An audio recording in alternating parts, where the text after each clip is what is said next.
What I am about to show you was almost deleted from the final cut. The real #1 kaiju death is shocking. The directors tried to hide the full story. I uncovered the shocking details that change how you see the MonsterVerse forever. You must stick around for the final reveal to understand which death was truly shocking. First on our list is the Kiss of Death, Godzilla Ends, the Queen Muto. The battle that shook San Francisco didn't just crown a king, it showed the planet who really runs the food chain. The female Muto thought she had strategy, size, and armor on her side. She'd survived missile strikes, shrugged off flames, and even tanked a direct blast of atomic breath to the face. That would have roasted anything else but not her. See, Muto armor isn't just thick hide. It's an electromagnetic exoskeleton designed to absorb and disperse energy. Godzilla's first blast barely did more than knock her off balance. So he switched tactics. He waited, biding his time, letting her think she had the upper hand as the city collapsed around them. Then came that now legendary moment. Godzilla lunged, clamping his claws around her jaws like steel traps. The struggle lasted a heartbeat, then his dorsal plates flared blue. You could almost feel the temperature spike through the screen. What followed wasn't a beam, it was an execution. A column of radioactive fire roared straight down her throat. The sound alone was haunting. A muffled scream swallowed by her own body. Her skull lit up like molten glass before collapsing under its own heat. When the glow faded, her body hung limp, smoke curling from her mouth. People call it the kiss of death, but make no mistake, this wasn't affection. It was surgical precision mixed with primal rage. Godzilla didn't just defeat his opponent, he erased her ability to ever challenge him again. If a human could somehow experience that, it'd be like having a flamethrower fired directly into your lungs, instant vaporization from the inside out. No pain long enough to process, just a blinding moment of fire and silence. Brutal? Efficient. Undeniably regal. That moment redefined how kaiju fights were filmed. It proved that even among gods, strategy matters. Next on our list is the parasitic nightmare Muto Prime and the death of Dagon. Long before Godzilla rose from the depths in 2014, the planet already knew fear in the form of another apex predator, the Muto Prime. This wasn't your average parasite. It was a walking extinction event, a creature biologically engineered to exterminate the Godzilla species. In the graphic novel Godzilla, Aftershock, we learn how one of Godzilla's ancestors, the mighty titan Dagon, met a fate that redefines the word horrific. After a ferocious clash, Dagon fell, but Muto Prime didn't finish the job with claws or fangs. Oh no, it did something far worse. It turned Dagon's corpse into a cradle. From its abdomen extended massive ovipositors, organic spears capable of piercing titangent grade hide. They pursed deep into Dagon's flanks and injected eggs directly into his living body. The creature left him there, alive but dying, as its spawn began to feed. Over days, maybe weeks, Dagon's strength drained away. His massive body, once pulsing with atomic energy, became a nest for his enemies. You can imagine the torment, every heartbeat feeding something that was literally eating him from the inside out. By the time the eggs hatched, Dagon was nothing more than an empty husk, a monument to suffering.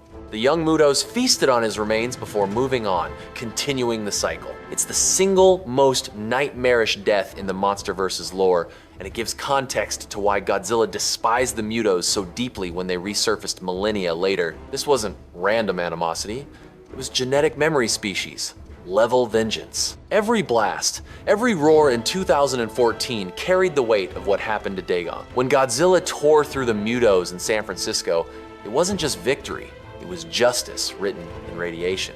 Next on our list is Wrath of a King, the Fall of Ghidorah.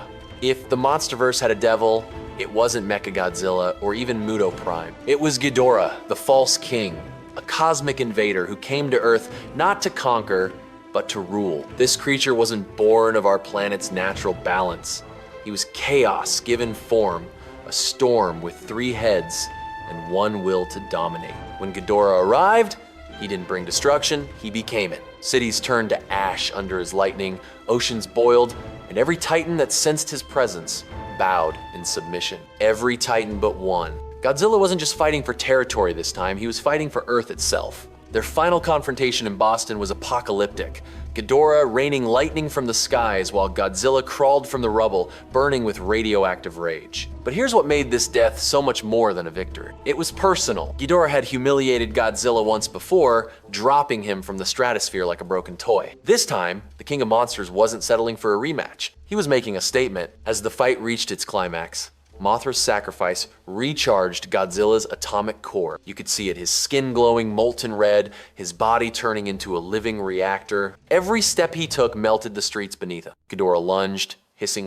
The third head tried to strike, snapping and spitting lightning, but it was too late. Godzilla's dorsal plates ignited in a blinding blue blaze. His veins pulsed white-hot. His central head, the one that symbolized his dominance, disintegrated. The roar that followed wasn't a cry of triumph, it was vengeance. Millennia in the making. When the light faded, Ghidorah's charred skull lay in Godzilla's jaws like a Next on our list is the Beast of the Hollow Earth, Kong versus the Skullcrawler.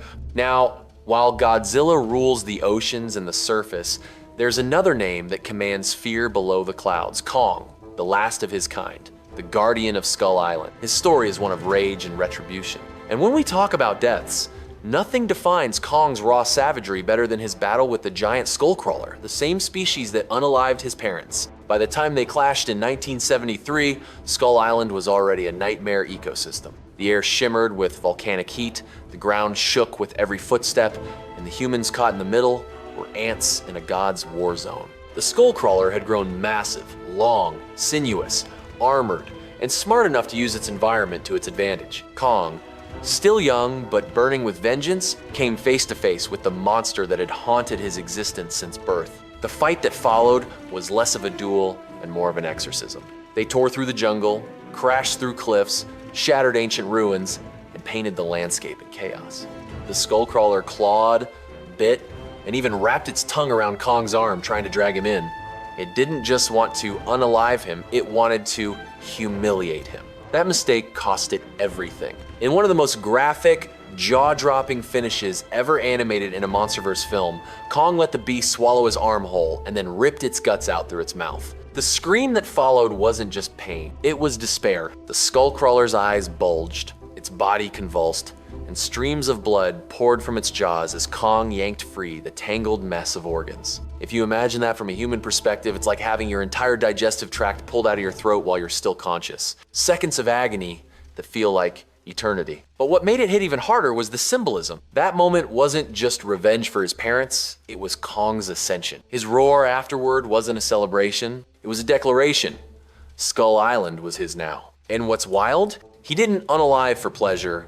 Unlike Mechagodzilla or Ghidorah, Kong's violence always had meaning. He fights to protect, to avenge, to balance. But when pushed to the edge, his ferocity rivals any god on the MonsterVerse roster. That's why the Skullcrawler's end stands out not just for the gore, but for what it represents.